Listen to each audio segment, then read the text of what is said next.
had the very first gun I ever bought in my life. It was a Series 80 Colt, and I bought it honest to goodness. I bought it because it was a 1911, and it was made by Colt. Those were the two most critical factors, and that's why I bought the gun. But I really don't shoot it hardly ever. But I've hung on to it forever. So I'm just like, I'm just going to go through and I'm going to take the thing apart and just see why everything on it is so damn clunky. And so I did. I went through, I cleaned it all up, and I took it down from it had like an 8-pound trigger on it, which this was the first gun I ever had. I had no reference on it. Got it down to 3, but like this vaunted idea of Colt being a fantastic firearm manufacturer is just, yeah, that was lies. No, they struggle lies. with business for a reason. Yeah. I mean, you take it Not apart. according to them, though. No, Dude, you just look at it. I mean, because I have a Colt that is it's like a 1913, 1911, and the thing's great. I mean, it's a fantastic 1911, and I mean, it's all original equipment, but the damn thing just works and it runs exceptionally well, and it's got a great trigger on it. So going to the Series 80, so I did that, and then I actually it's the time of the year when I go through and I start replacing everything. And so I was talking to John Batista, and he told me there's a company, it's B&B Machine Inc. If you go to like B&B Machine Inc., they actually are selling these new slide stops for shadows that are made of 4140 steel, which is supposed to be a little bit better than the standard OEM on the shadows. like a harder steel. So like, how does that work? Like, is it? I bet the barrel's got to be pretty hard too.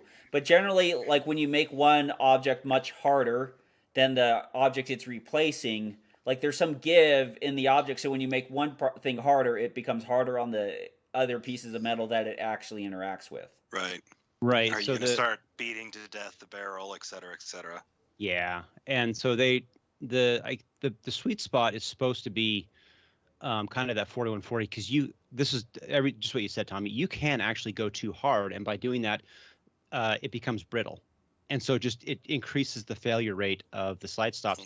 Emantech had that problem, and Batista went through 2 slide stops in like 8,000 rounds, and it's like, that's just terrible, and it was just a really crappy metal.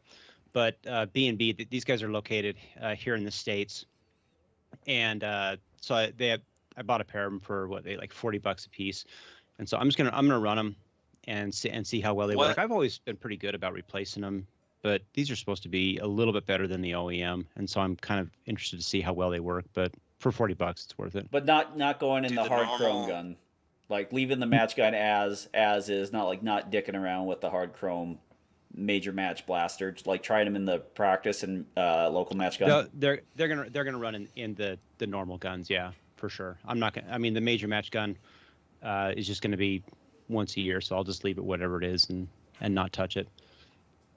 But I'm gonna. OEM slide stops break? They do. They're aware part on the CZ75 design. They are much better on the Shadow 2 design, but they do still break. It's basically, it's one of those things that anytime you have, what did you say, Jared? It's like 2 metal objects hitting on each other. One of them's just going to wear out faster, and traditionally it's going to be the slide stop, because the slide stop is arresting the barrel movement. And so I broke what, 3 slide stops in history. I changed how I do a lot of things, where like right now, so at the end of the year, I always go through and I just change all of the wear items, and how I do it is I take whatever my major match, I guess technically I now have a major match gun, but whatever my match gun is, I put all that into the practice gets thrown away, and then I just kind of rotate through it. And ever since I started doing that, I've had much better results. Yeah. And so, but yeah. I'm excited. I think it's a cool design, because it's got a little bit more of a ledge than the standard OEM ones, which for a lefty is great, because you can actually drop out of slide lock a little bit easier. The index finger, your left index finger. Yeah, it just comes in and it just drops down in, which is, honestly, if you ever go to slide lock, something you've done messed you up. You should go to slide lock anyway, but if you ever have to, something went wrong, right? Yeah. But I think it's cool. I'm really excited. John kind of swears by him, and so I figured give them a go and just see how they run. But no, it Yeah. should be good. It's good. No, off season stuff's good, and if you can get those things to run any bit better. But yeah, it's kind of weird. It's like knowing what the actual wear parts or what the factory believes are the wear parts on your pistol. Um, pretty good to understand and to know. Like there's a lot of people who run into problems on like Glocks and stuff like that just because the ejector, not the extractor or the extractor spring, but because the ejector takes some weird bent with some ammunition that you shot and then stops wanting to eject fully and like there's a lot of parts in your gun that you could just probably strip out and just put back together and then run. So like the initial cost of the gun, like CZ is a good example of this. Like the initial cost of the gun is not something terrible, or it's $1,000 or $1,200 or whatever you got into it. But like the replacement parts are like generally pretty cheap. The bad part is when you get the cheap gun that has the expensive wear parts Oh all the yeah. time, or the non aftermarket. So it's just like we don't have any of them. And like on the Colt thing, no company that is running into financial trouble has produced a superior product during those times. Yeah. And then that's dude. That's literally. I mean, you take. That's the funny thing, because I mean, this gun I think was made in 1995, and it was very used when I got it. But like I said, it was a Colt, and it was shot 45, and I thought that's what you had to get. Yep. That's stupid, right? But that's what I thought for my very first gun. You're supposed to do that. But I finally take the thing down, and I'm used to today's level of tolerances for parts that actually, I mean, yeah, they may be mim, but they're actually decent. And you like pull these things apart, and it looked like somebody just took like a bastard file and just like it was just crap. And Yep. it's like, Yeah, that sounds wow, like 90s Colt. Well, yeah, yeah, it was like it's very disappointing. I always find it fascinating businesses that manage to ruin themselves when they had a monopoly at the market at the same time. Yeah. If you want a 1911, like what do you get back then? This is like, well, you could get a Wilson Combat or something like that, but they were getting everything from Colt anyway, and then doing the custom work on it too. It's just like, Well, that's the hard thing. I mean, you look at companies that had big military contracts, and I mean, Colt, Beretta. I mean, there's a handful like FN. Sig. They're Sig. I mean, they're putting out just garbage product by from the consumer level because they've got this sweet deal from the military, and then the military's like, yeah, we're not going to do that anymore. And then all of a sudden they're surprised because all that sweet free money went away, and they're like, oh, you mean we have to actually compete in a marketplace with like products that are better than ours? It's like, whoa, that can't happen. Yep. Yep. I mean, to be fair though, Beretta actually, if you're being fair, Beretta and hell, Sig, they all pivoted well. I mean, Sig actually pivoted into the military, but Beretta lost the military contract, and they've done well for themselves. Yeah. I mean, they've always had good product, and I think their pistols are still really quite fine firearms. They're The pretty good. PX4 is an awesome gun. No, they're quite good at their quality control. Has gotten better over the years, but like they had to find themselves. Well, how would you say this? Yeah, but like the past like 4 guns, new guns Beretta's come out with have all been failures. Oh, they are like this is they are doing the Sig thing, but they are doing like the dumb Sig thing. Well, like we're Sig's like, Mm. let's make a product. Let's make a product that's so innovative that we can actually produce it correctly. And Was Beretta's the APX that was the pistol? What was the the A, pistol for the the, A, military contract? the APX was the military pistol that's basically like their version of the 320, except for is accurate and is well, the 320s are accurate, but like works well and is The fantastic. APX didn't blow up in your holster? Yeah, the APX is a fantastic product, and you can find those things optic ready for like $310. So Wow. if you're poor and you're trying to scam me on a PSA up or listen to the Patreon segment, if you're trying to scam me on a Patreon, like that, the APX is the pistol for you. But like Beretta does things like this, that new Cheetah they brought out is like, what do we need? We need a full size 380 pistol that's also blowback operated, and it's just like it's the dumbest. How much do you want for it? $800. Like, no, thank you. Just dumb stuff. But like Beretta actually had to make the nine. Beretta had the 92s in for I don't know 25 years. Could not make a 92 that anybody wanted, only in limited quantities. And then like they lose the contract. It was like, what were these ones? All these people on the internet who give us thousands. What are the Berettas that are selling online for $2,000? What are these? Why are they going for so much? They're in demand. Do Oh. people operate businesses on this demand thing? They go, oh wow, it's very important to our business. Let's make And the ones. then Britta's like, well, how do we sell them? I know. Let's go and get some guy who shoots USPSA to pimp them. Yeah, let's. Has he won since he started shooting the guns? I don't know. So That's not what matters. It's not. It's We're all not. having fun. Yay. Well, it's funny. It's like if you're a world champion, you get an absolute like world champion shoots for a reputable company. He hasn't won, therefore we get to talk shit. I know.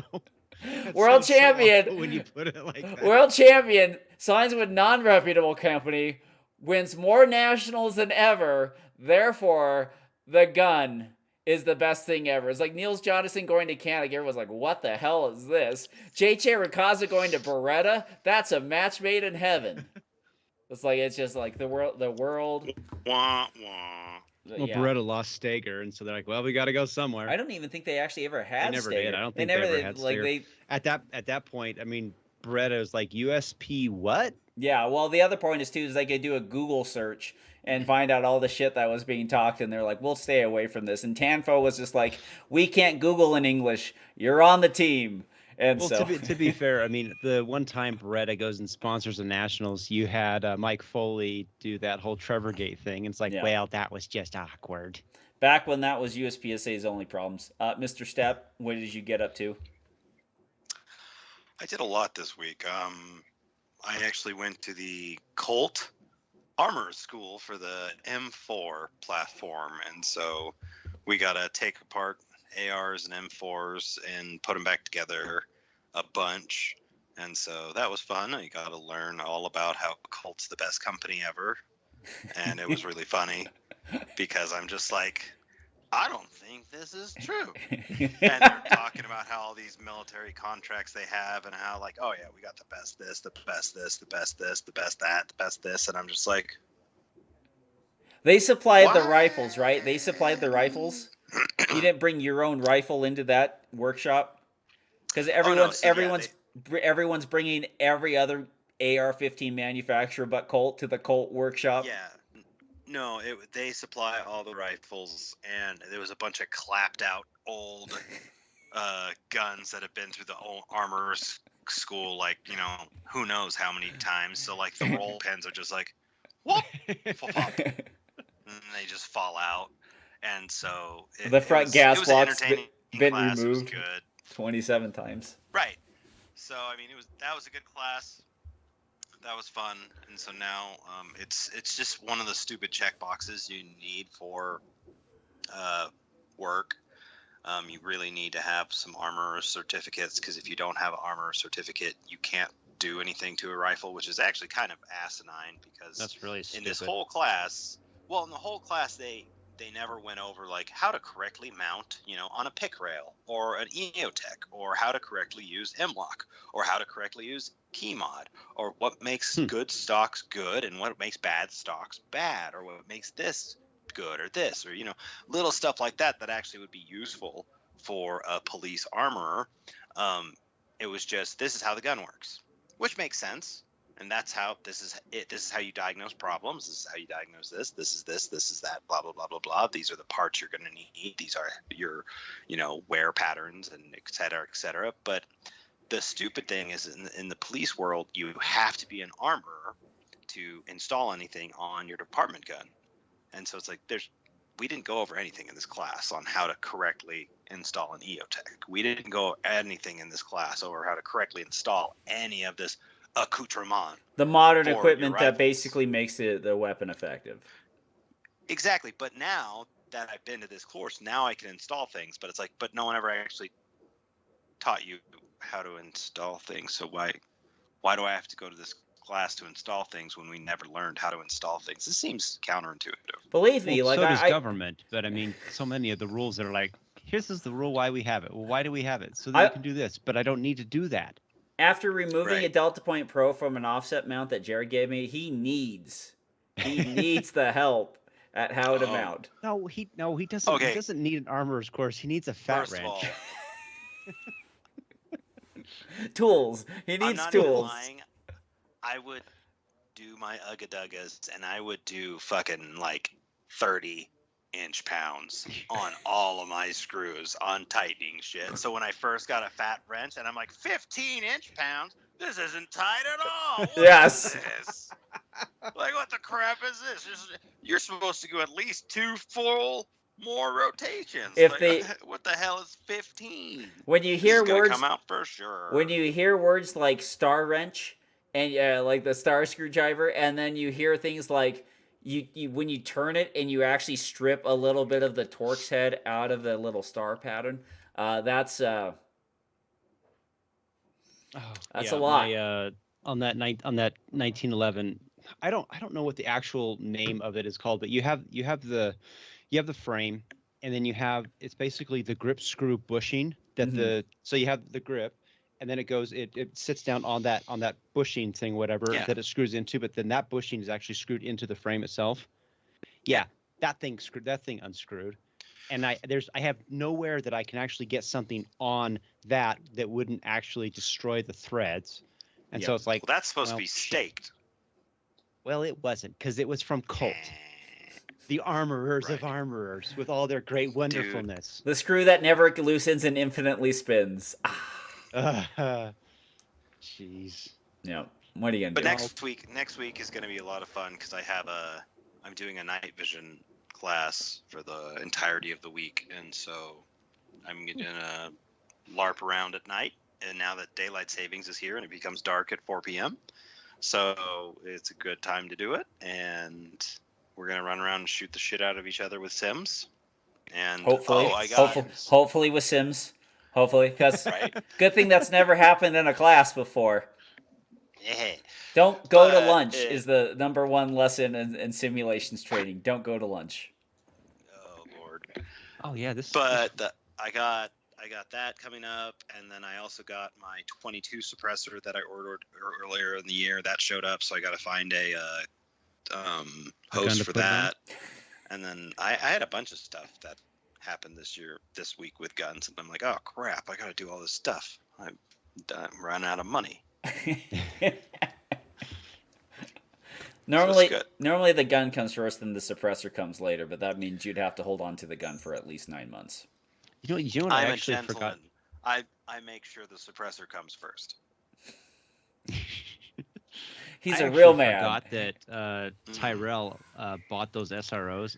I was sitting there and so I'm going to be sending off one of my slides to Impact. Mm-hmm. That's how this actually came up. I forgot that he had bought that I'd given him money to buy one of those SROs.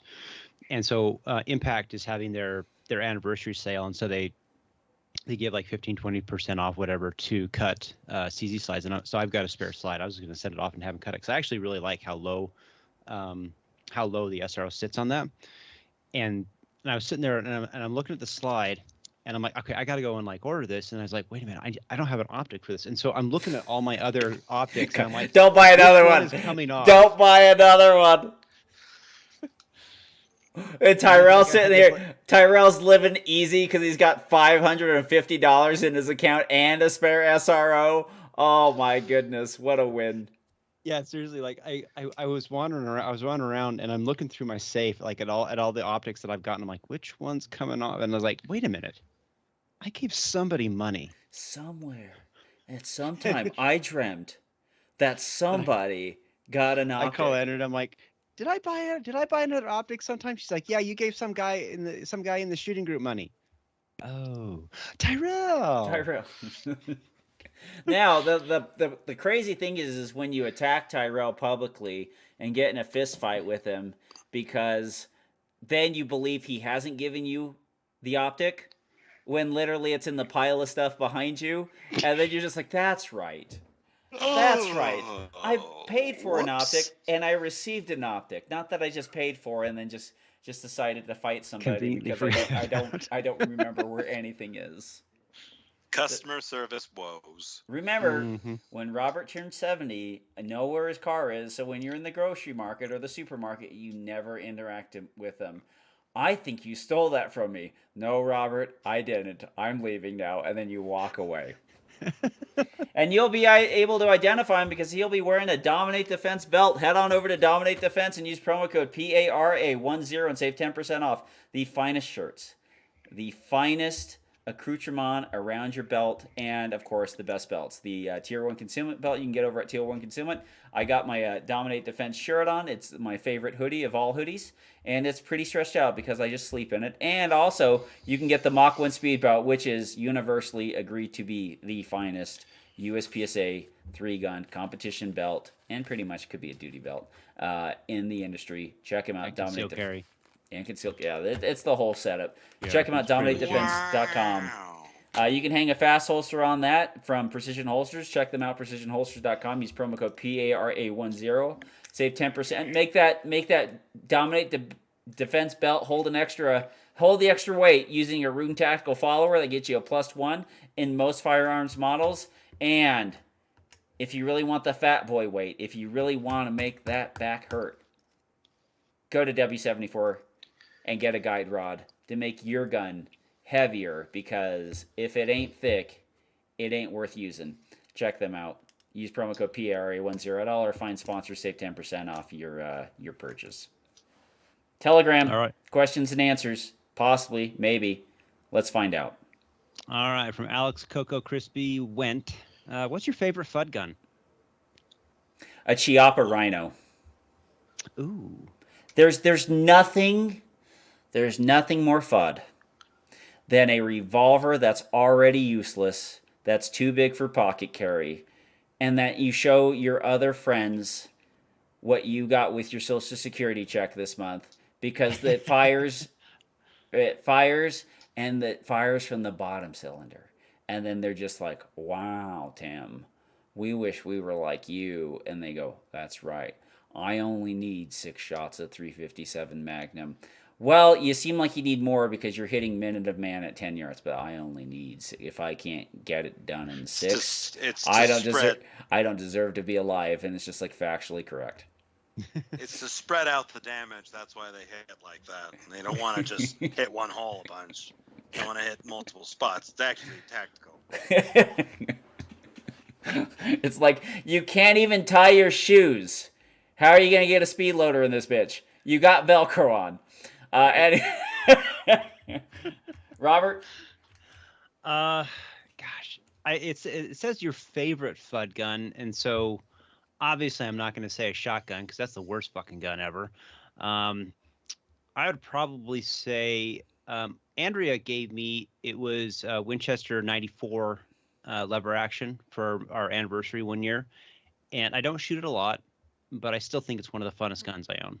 I mean, I really enjoy that gun. I like 30-30 as a round, but it does definitely feel fuddish. I mean, it's like what Grandpa had. Well, hell, I know it is because my grandfather had one, and actually both my grandfathers had one. Yeah, so totally a lever action 94. Jared? Lever actions are good. I really like single action revolvers are also a lot of fun. They're just silly and they're stupid and they're funny, and you can pretend to be Revolver Ocelot, and it's just a great time. I don't know what Revolver Ocelot is, but Metal Gear Solid. Metal Gear it's Solid reference. It's Metal Gear Solid. He gets his hand cut off by the cyborg ninja, who ends up being Frank Yeager, who they thought died in Zanzibar land, but was resurrected by characters named Paramedic from Metal Gear Solid 3. It's just that easy. There's the one thing. Here's the rule with FUD guns. FUD guns have to hurt like a mother when you get shot by them, or they're not a FUD gun.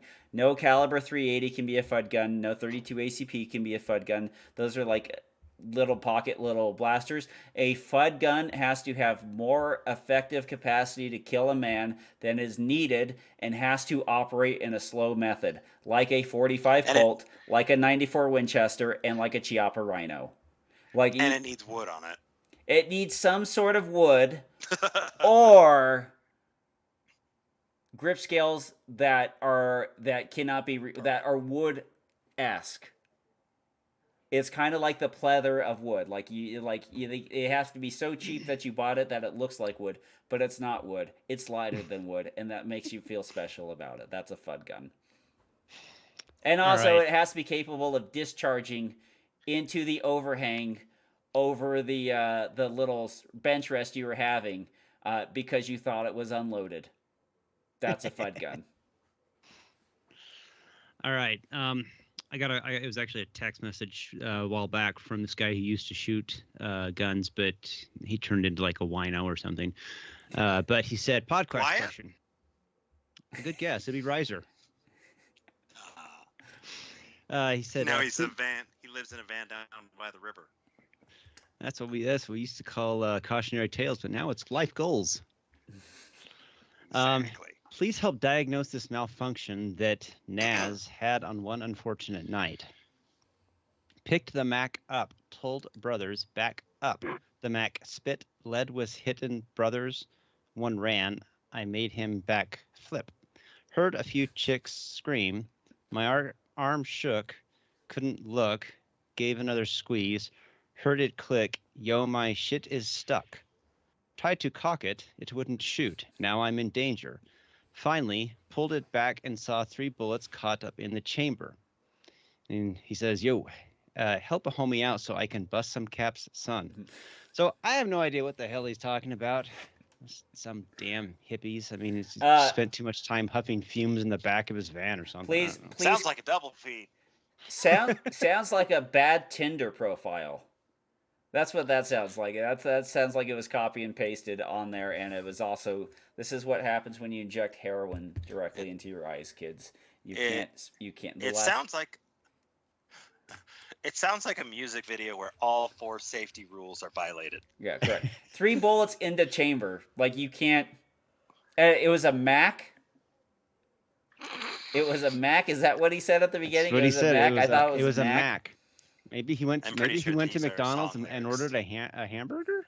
I don't know. I would say 3 bullets in the chamber of an open bolt submachine gun that literally has the firing pin attached to the bolt is probably not safe. I would not try to clear that, and may God have mercy on your soul. Anyways, next one. Next one. From our good friend Sean Edmonds. Can the members ask questions while the board of directors are all hooked to a polygraph? 9. Can they be hooked to a polygraph and a battery be hooked to their testicles so that when they say something's a lie, they get a little jolt? Because I mean, I think you would have members willing to like become like life beneficiaries to see that one happen. What we failed to realize is that the polygraphs is only for the people they want to be presumed guilty. They're not for the actual guilty. They're for the people they would like to pretend are guilty so that they can move on with their little cabal of secrets and watch this plane go right into the mountain. That's what they would like to do. The people trying to pull up on the yoke, they're the problem. They're the problem. It's always that. That's the funniest thing though, right? They're not team players. Well, I think the biggest challenge with the board generally is just this idea that it's us versus them, and there's the perception, and as we all know, perception is everything in life. It's the funniest thing because if you come across as being on the side of Derek, then you are, he who must not be named, and therefore are attached to that, and you must burn in hell. And there's people that have that belief, and it's this very binary black and white idea. But at the same time, it's like, well, if you as the board would just start talking to the members, then this would go away. But you don't want to. And so the question is why? Yeah, well, but to be honest, at this point, it is us versus them. Like, we didn't start the first shot. They could have made some corrections. They could still make corrections, but it is the people who do not want to see the organization plow into the side of the mountain versus the organization that wants to be, we're not doing anything wrong.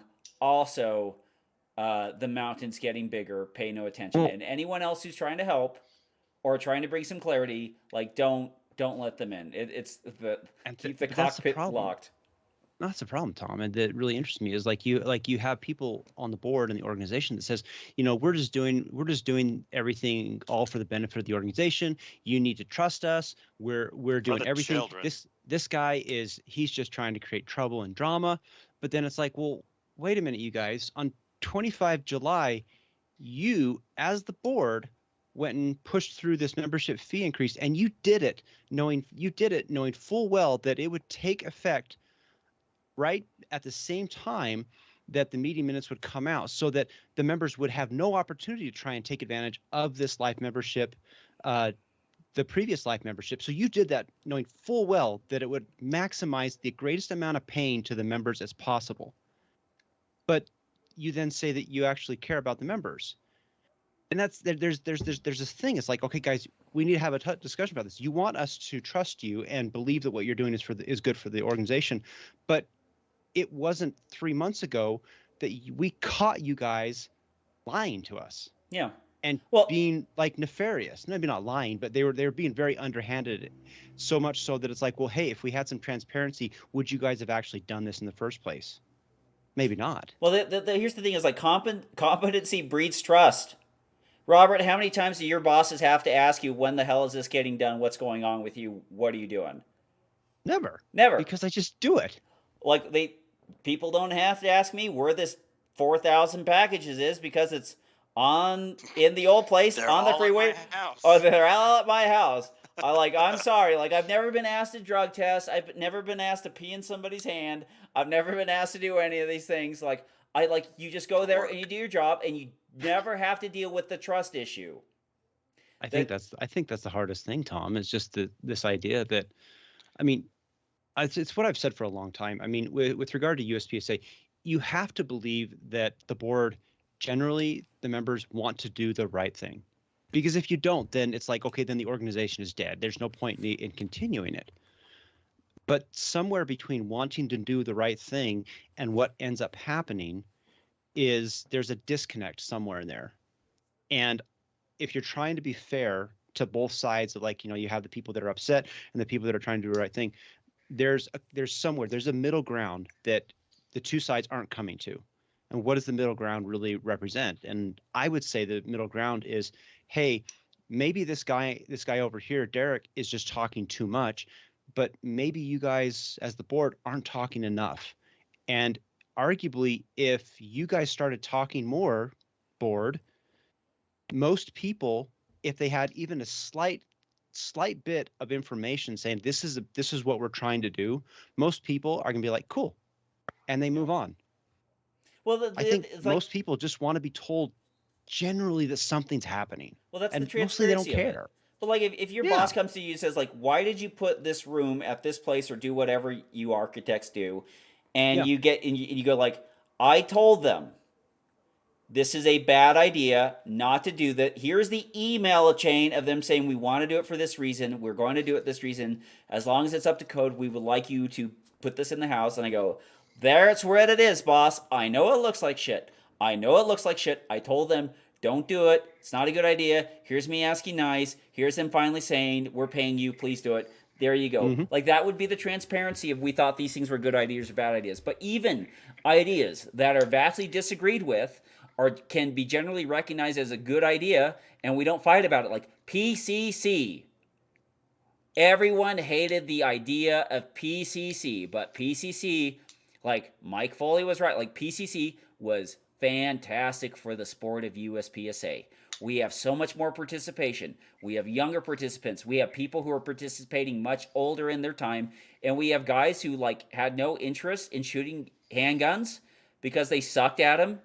They decided they came over from 3-gun and had a rifle to shoot at USPSA. So everyone's great. Everyone's happy. That's a joke.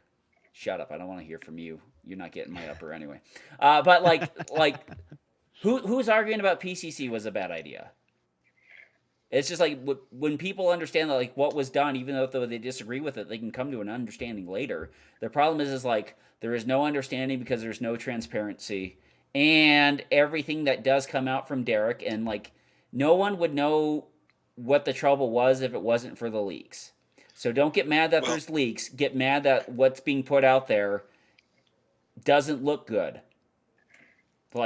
Sorry, also sexual allegations. One of the issues that the leaker, what do you want to call it, the Instagrams, all these accounts that are sharing all the information about USPSA drama. I think one of the problems that they're having right now is if this information was coming out in a time, let's say 10 years ago, they would be taken a lot more seriously. But the problem is I think everyone is desensitized. Desensitized. George T. Staggs is showing up tonight, everybody. Right. Everyone is desensitized to.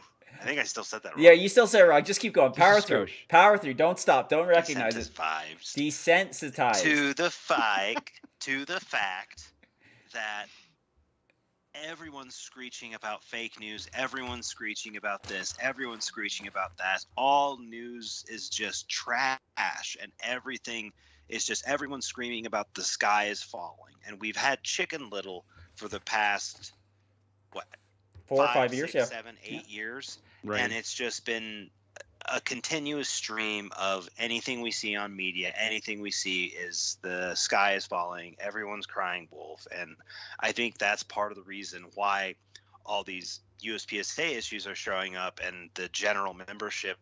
We don't even care. We're just ignoring everything because we've been programmed essentially over these past couple of years to just ignore everything, because if we actually started paying attention to what was going on in the world around us, we would have already revolted. So everyone's just kind of, no, I'm not.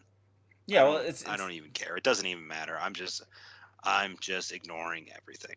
Well, the other thing too is like you get to ignore it because it's just USPSA, but it's like I'm sitting here as on a non-team. I am on no team whatsoever. Like the Yemen thing kind of recruited me into a side, and that's just because it's just like, wow, the hospital doesn't seem like it's helping. People say the hospital's not helping people.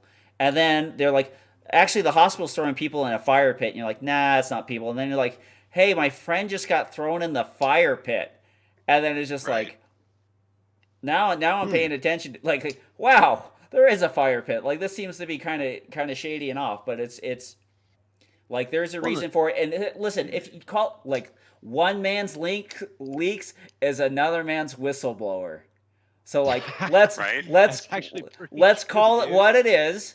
It's not like leaks.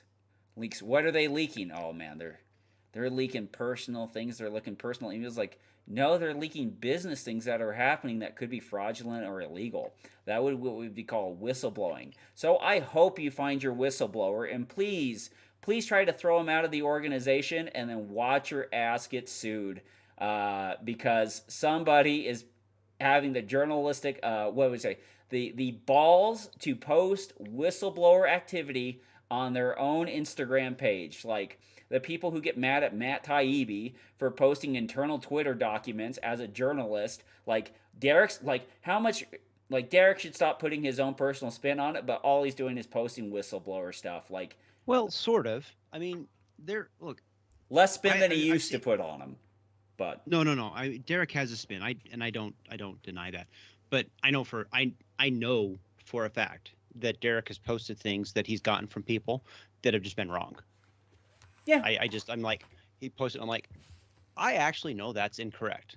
I mean, like, I could because I know where he got the information, and I know where the person who gave him the information got the information from, and so I know it's wrong. So he does post things that are incorrect. Mm-hmm. Yeah, and that does happen, right? Yeah, the example would be like the Jody shooting world shoots with Yemen and like making that sound like she got some free comp something or some free, like that was a complete bullshit story. Yeah, that was a bullshit story. Like he got that one completely wrong. Honestly, that actually hurts Derek. I mean, in the scheme of things, yes. That hurts Derek if the organization comes out and says, actually, this is wrong. But because the organization will never actually stand up for itself or try and like put out information, it gives a degree of of correctness to everything that he posts. And it's not to say that he's posting. They validate it by their own poor behavior. Their lack of transparency validates. That's a good way of saying like your own poor. Like listen. I only beat prostitutes who are under 5'5". The ones who are taller than 5'6" scares me. Do you beat 5'6" prostitutes? No. Well, we don't believe you because there's a lot of prostitutes that are beaten up. And so I was like, this is like the kind of thing that you get because there's no sense of transparency. Anyway, next question. We'll move on. Next question from Kevin. Well, you know what? Let's just hit this last one, then we'll circle, or this other one, then we'll come back to Kevin's because it's going to deal with the same stuff. From Dirk Lord. Hopkins, other than writing letters to area directors, letting them know how we are not happy with Troy's behavior, what else can be done? Go shoot your matches, put on local clubs, and then when it comes to elections, vote people out. That's all we're going to play.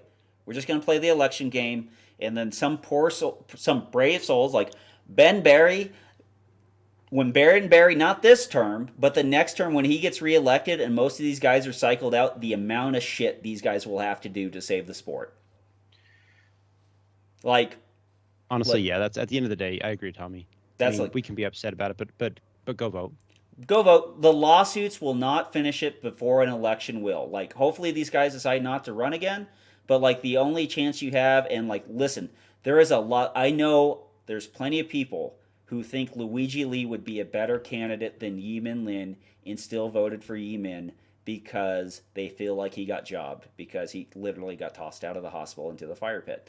But like, there are people who know that the stuff is wrong, and you can kind of see that the candidates that we're getting now, like the writings on the walls, like everyone stay fired up, everyone consolidate around a candidate that seems like they are anti the ruling board, and we will right the ship just in enough time before the sport completely goes under. Just, I mean, if you're gonna, if you're gonna vote for a candidate, talk to the candidates, make sure that they're actually willing to get in there and talk back to people.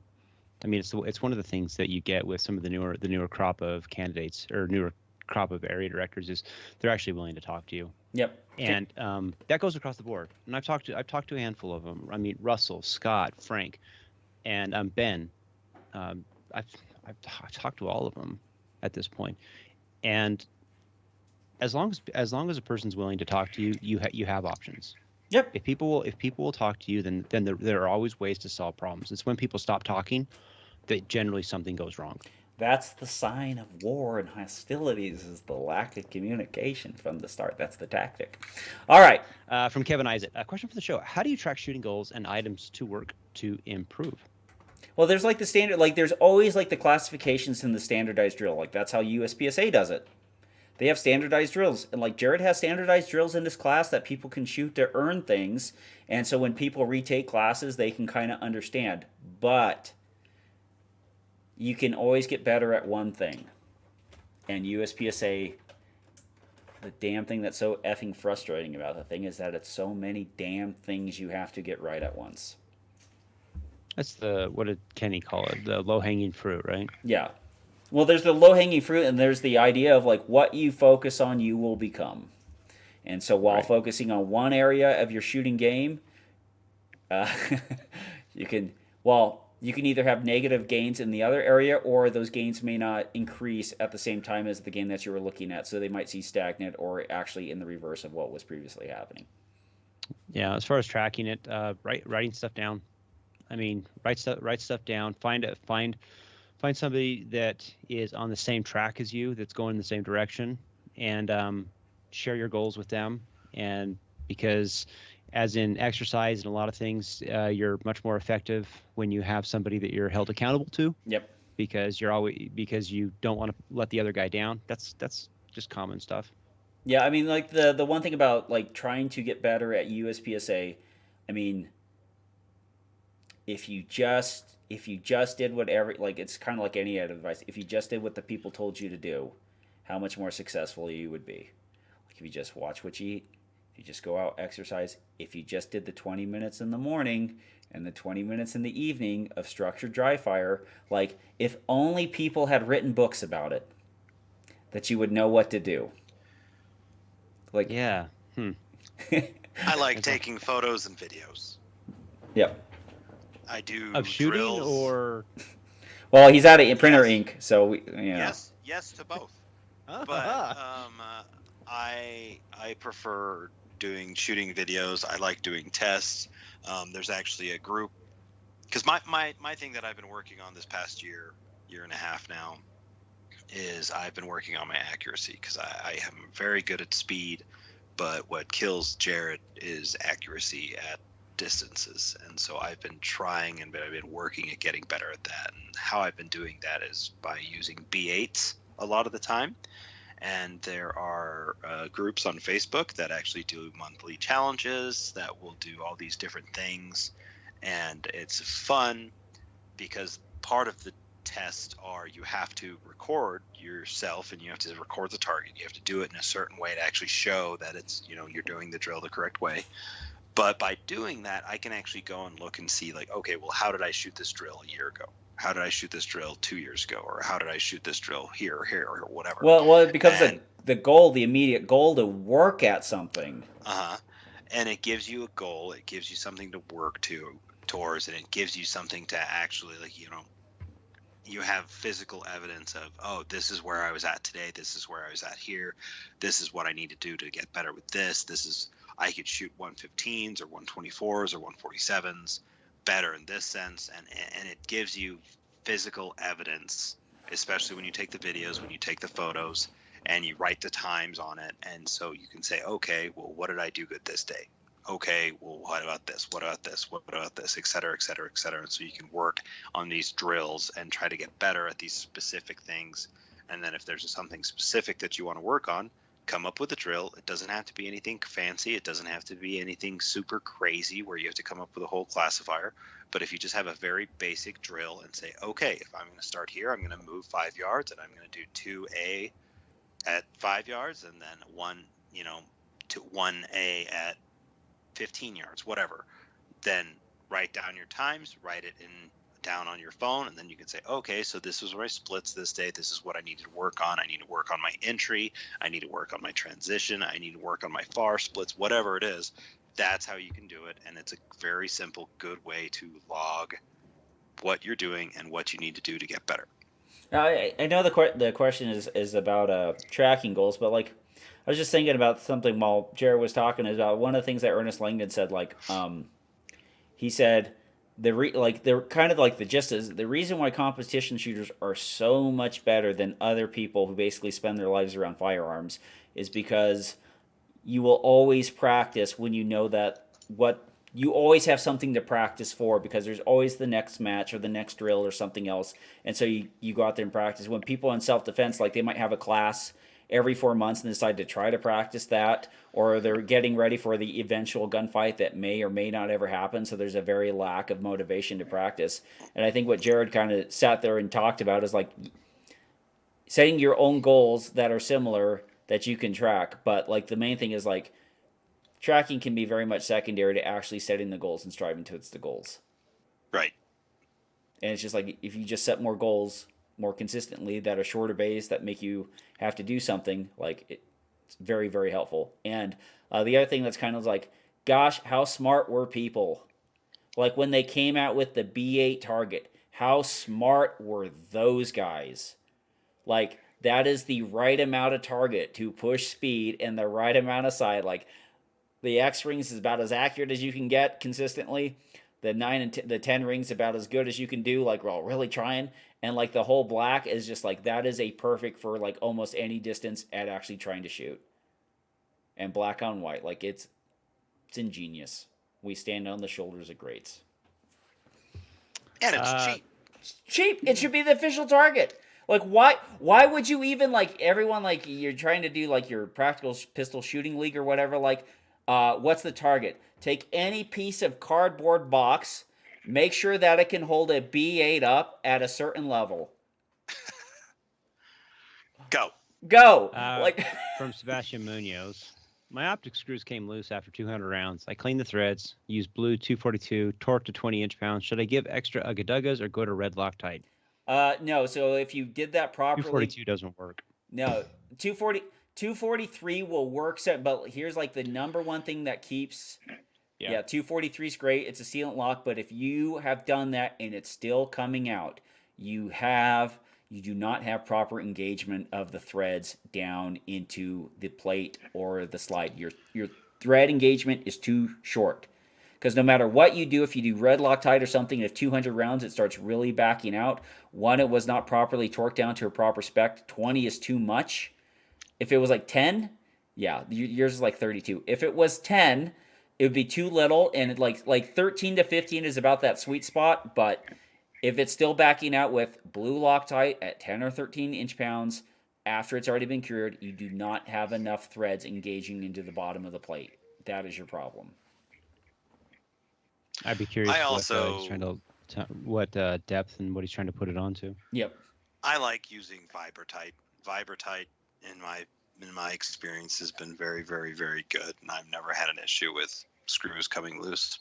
But that's also me. So Yeah, I've started experimenting with this stuff that's brand new to the market called Rock Set. Yeah, yeah, it seems to work really good. That's pretty I nice. pretty much have to. Yeah, I can't seem to get it off. I'm not sure what's up with that. The good thing It's is that it comes off with the application of hot water. So just take the optic and just put it in just take the slide and put it in a pot. And Leave it there for a while. believe me, you'll get everything you want to. Yeah, it's understanding how things are put together. It's like the screws that come with your optic barely don't work. A lot of the screws that come with the plate don't work with the certain optic you're using. You have to make sure that it's actually put together in an appropriate manner. And one of the reasons I still love the Delta Point, because you can't F up a 16 millimeter long M4 screw. yeah, you can. Well, you can Hold my over beer. tighten it, like as far as it basically comes out of the factory, or you call Leupold and they'll send you 80 billion of them, because they know they basically almost always go send into you an 80 M4. billion because they know they're going to come apart. No, they're fine. Well, look, I mean, regardless, never reuse screws Yeah, ever. no, If you pull a screw, too if you pull a screw out, get rid of it, get a new one. Never reuse them ever. Yep, And that's like roll pins. Like, people always try and reuse the roll pins. No, the roll pins are designed here. As soon as you press them in, they go down to here. They don't spring back. Yep. Once you've used them. It's the 2 Charlies equal 1 Delta argument. 2 rounds equal 1 screw. If you feel like shooting 2 rounds at a match, feel free to replace the screw. Sorry, 1 round equals a screw, because 1 primer probably equals the amount of a screw nowadays. Just get the damn screws. Yeah. So, Yeah, anyways. you go to Big Master Car has them. Let's see. From our good friend Connor Williams, do you guys have any fun Halloween and/or end of year matches before winter comes in? We just did ours and it was a great success. We had 4 massive stages with super high round counts of rounds. Like stage 1 had 52, stage 2 48, and it was a great way to end the year before winter rolls in. I'm not sure where Connor shoots, but we shoot all winter long. Yeah, I mean, I think if you could have a fun zombie match or something like that, that'd be fun. But no, we don't normally do anything like that. Well, we used to do the New Year's Day match, and that used to be fun, where it was the obscenely high round count stages. You remember when we did that like 2 or 3 years? Oh my gosh, I remember. And then they stopped. Well, I think one spinner might have killed all the enthusiasm, because I remember we had one spinner that was so terribly unbalanced. Nobody could get it to spin with minor. I literally watched a grandmaster who had been shooting the sport for 30 years in Mark Waukee Spin it. Just could not, hitting it, couldn't spin it. Hitting it, couldn't spin it. And then everyone's like, must be a low power factor ammo. He's not hitting it in the right place. And then their ass got up to it, and then it you went to push the spinner, and you could hit the top and you can get some movement, because it's greased properly. But it was literally you hit the top and it was like, man, my hand hurts. It was jacked up. But thank God for the 40 caliber guys spinning it in 20 rounds, because they spin it over and they were like, it spun. Spinner's good. Get better. Sounds like a skill issue. So from Andrew Roderick, what's the ideal 2011 setup for limited optics, grip material, weight, etc.? I don't know. Jared, everybody's got an opinion. Yeah, that's the thing. There's a lot of different opinions. I don't like super heavy guns. I don't like the metal grips on a minor gun. I don't think they're worth it. So for me, my perfect limited optics gun is either a 5-inch 2011 with a nice slide right, obviously a good cut. No, I would hope not have a plate, and then I would have a plastic grip, and then I would have like one of those thick, like tungsten magwells or a brass magwell that gives you enough weight where it puts the weight into the heel of the gun really, really well. It gives you a really good return to zero. That's the gun I have that I built out, and it shoots just as nice as some of the other Atlases that we've had out on the range that I've been comparing it to with these. Like the Voodoo Priest. The Voodoo Priest, honestly, is almost perfect in my opinion. I just would say it doesn't need a metal grip, but that Voodoo Priest is probably the best bang for your buck right now. It's $3,000, and it's almost perfect. I'd mess with Dirk Hopkins. He's got this brand new gun that Blake at Denali Firearms built him, and it's heavy. It's in the 50 so much.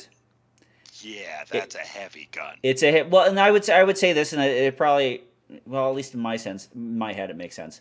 Like Jared's very good with a Glock. Jared brings a gun down and returns a gun very well, and the lighter gun returns for him. When I shot Dirk's gun, knowing this hypothesis in my head, if I did no input to the gun whatsoever, it returned exactly where I wanted to. The second that I tried to shoot it in any way, like the guns I've shot for the past 15 years, the gun started to dive down on me because it wasn't there. And I honestly think the question is, what is the weight you are used to shooting? That is probably the gun that will work for you. If you're starting from scratch, like Cheryl Kelby says, there's no replacement for displacement. So there's probably no replacement for heavier weight. But if you are a seasoned shooter and you've shot lighter stuff before, you're going to be actively over returning the gun. Yeah. Yeah. If you have a good grip, you don't need a super thick boy. Yep. And if you have a great grip and you don't help move the gun, or do you have any other things that help you in your shooting that you do not understand, then you can have a heavy one. Robert shot a heavy gun for a long, long time. So switching to another gun that's similar weight, not an issue. But you are the the guns isn't the answer. You're the answer, and you're also the problem. So that's where it comes into play. I like the way you say that. That's a really good thing to keep in mind. Yeah, that's true. That's a good way of thinking of that. Now, if it's a SIG P320, the gun is the problem. Last question. We're having a carry gun match next weekend. What would be some cool ideas to throw in there? I already have all the stages done, but we're open to changing them. If you're going to have a screwy match, allow for a second gun in the left hand. So load and make ready, carry gun, Glock 26 on the other side of the hip, and it has to be shot left weak hand only. Like, have it on the weak hand side. Have it so, like, the no reload division. New York reload division. Like, first gun has to empty. Second gun has to be shot weak hand only. Like, you want it, like, that's some street shit. And I would call it street shit division. That's what you need. What have we done?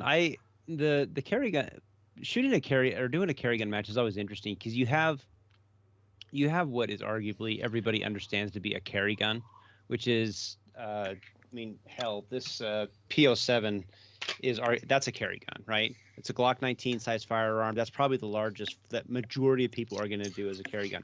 But then inevitably you always have the guys that show up with their 2011. They're like, "Oh, it's my carry gun."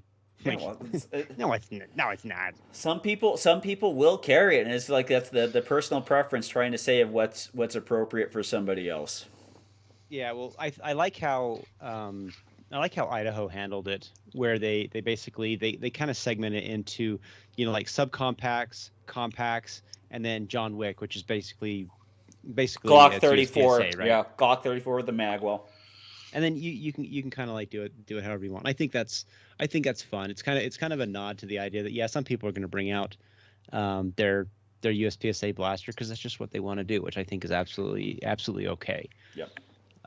But I love carry matches where you're trying to actually like make them along the idea of what you actually would have in a real concealed carry situation, which is usually a pretty low round count thing. I mean, you're not going to be reloading the gun. So Yeah, I like short stages of like, pull the gun out of your glove box. It's random stuff like that that I think tend to be a lot more fun, just because they're short, they're fast, they're just blastery stuff. I don't put any. I don't like putting headbox only targets or anything like that. I just like open targets, pull the gun out, and just start cranking off rounds as quick as you can, because I mean that's probably what you're going to do anyway. I've seen enough cop videos to know that, when one cop shoots, every cop's like, "Welcome to the party, pal," and they're like, "Woo!" I really like the old school IDPA, just like the stupid shit where it's like, oh, what do you have to do? Carry You're the holding baby. Lucky Charms while you're here at the IGA shopping, and then, oh no, 35 zombies come out to shoot you. What do? You have to escape and protect your Lucky Charms. And They're fun. that's what I would do for a carry match. It's just these stupid things where it's like, all right, you're going to have to carry this thing from the beginning of the stage to the end. Or you carry the baby, carry your wife, carry your Lucky Charms, whatever it is. Little stuff like that is fun. Having to go and retrieve your baby, or going at, oh, your kid was in the bathroom, and then you get a text by 47 toddlers. What do? Just these absurd Shoot the stages. toddlers. Wait, what? Punt the toddlers. The dogs, Can't the call dog them targets, the dog targets. That'd be the best stage. Go to Goodwill and buy 30 or 40 dolls and just put them all on the ground. You must kick all the dolls to get to the target. And if it's gonna be a fun match, pick up guns on the clock. I love pickup guns. I love someone bringing their gun that they love and bringing it to the match with 300 rounds of their own ammo, so that every shooter can pick it up and fire 6 rounds out of it. It is fun, because it's so fun to see shooters you've seen shoot 20,000 rounds over the 5 years you've been shooting with them at matches. Like, holy hell, he doesn't know how to hold a shotgun. It's just fun. It's just fun stuff. So, anyways, thanks for downloading, thanks for listening, thanks for subscribing, thanks for being our friend. Well, and thank you for being a friend. Travel back the road and now again. Anyways, thanks for doing all. A heart is true, you're a pal and a confidant. And thanks for buying my Viper 1-6 PST Gen 2 with the Arrow mount for $400. Telegram, you can hit me up. I'll box it up. I'll ship it. You will pay for the shipping, and I might take the money and not ship it to you, but I will block you on Facebook and on Telegram, and I'll tell the story on the show about how you screwed me. So who will believe who? Thank you for doing all that. For Robert Wyatt and Jared Stepp and Jared, I'm not Jared Stepp. I'm Tom Nelson. I'm Ron Burgundy. I'm Ron Burgundy. Fuck you, San Diego. Anyways, thanks for doing all that. For Robert Wyatt, Jared Stepp, I'm Tom Nelson, bidding you peace, love, and souls. Part into the open waters of the Sea of Life on a little tugboat we like to call the PARAcast. Good night, everybody. Doot doot. Bop bop.